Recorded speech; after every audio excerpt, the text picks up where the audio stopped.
This is the COMA Girl Daily Podcast, written by Stephanie Bond. August 24th, Wednesday. We can see you, my dad said. Speak up so Marigold can hear you, my mother added. Hi, sis. It was good to hear Alex's voice. Good to know he was safe. How are you doing, Marigold? You look good. Liar. You've got a big fan club over here. Someone ordered a bunch of COMA Girl t-shirts. I see them all the time. You're famous. Can you believe it? My dad said. Our little Marigold is known all over the world. How is she? Alex asked. The same, my mom said. We keep hoping to get a call that she's up and walking around, but she's still unresponsive. What are the doctors saying? More of the same, my dad said. Be patient. Her brain is still healing. We haven't given up hope, my mom said. Phew. Yet, she added. I'm really sorry the medication Dr. Oscar suggested isn't a good fit for Marigold's case, Alex said. I'm going to send him a thank you card anyway. That could trigger questions. That's nice, Mom said. It was good of you to take the time out of your busy schedule to do something for your sister. Gosh, Mom, it wasn't much. I'm going a little crazy over here knowing she's in this state. Oh, don't worry about her, sweetie. She has good care here. How are you? Wow, she'd skimmed right over me. I'm fine, although I was pretty upset when I heard Keith Young was definitely driving drunk when he crashed into Marigold. We were going to tell you, my dad said, but you already heard? One of my Army buddies in Atlanta called me.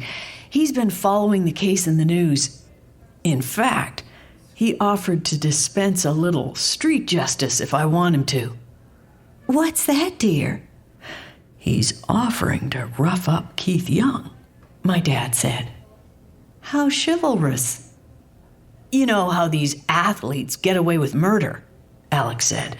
I wouldn't mind seeing him banged up a little. Let's leave it up to the police, Dad said. Yes, we don't want you to get in trouble over something that was Marigold's fault. Wait, my fault? But it wasn't Marigold's fault, Mom. She was late picking up Sydney at the airport. You know how slow she is. If she'd only gotten to the airport on time, none of this would have happened. Wow. Mom, you can't blame this on Marigold. She sighed. You're right. I'm sorry. I've just had a long day and I'm tired. Translation, her filter isn't in place. Your mother is a full-time real estate agent now, Dad said, and I detected a little sarcasm in his voice. Really? Go, Mom.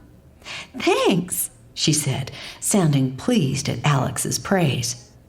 She has a billboard on Georgia 400, my dad said. Her face is as big as a panel truck. Hostile much? Business must be good, my brother said. That's great. Listen, I gotta run. Let's do this again soon, okay? Okay. Bye, dear. Bye, Marigold. My mother disconnected the Skype session, and my parents sat in charged silence. 3, 2, 1. Did you have to make a dig at me in front of Alex? My mother demanded. You mean the obnoxious billboard?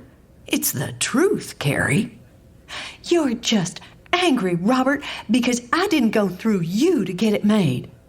Well, it does beg the question why, if you needed a sign, you didn't ask your husband who sells signs for a living.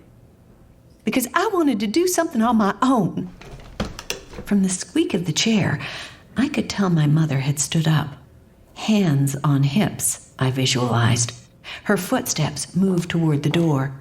My world doesn't revolve around you, Robert. My dad's footsteps followed her. You have a gift for stating the obvious, Carrie. The door opened and closed, and I heard their angry footsteps fading. Bye. Don't forget to write.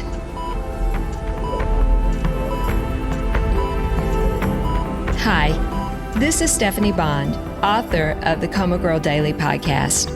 If you're enjoying this story, I would be so grateful if you'd take 2 minutes to leave a 5-star review wherever you listen to podcasts. Good reviews feed the magic algorithms that decide what to show listeners who are searching for an entertaining podcast. In short, reviews help more people find COMA Girl. Thank you so much for your support.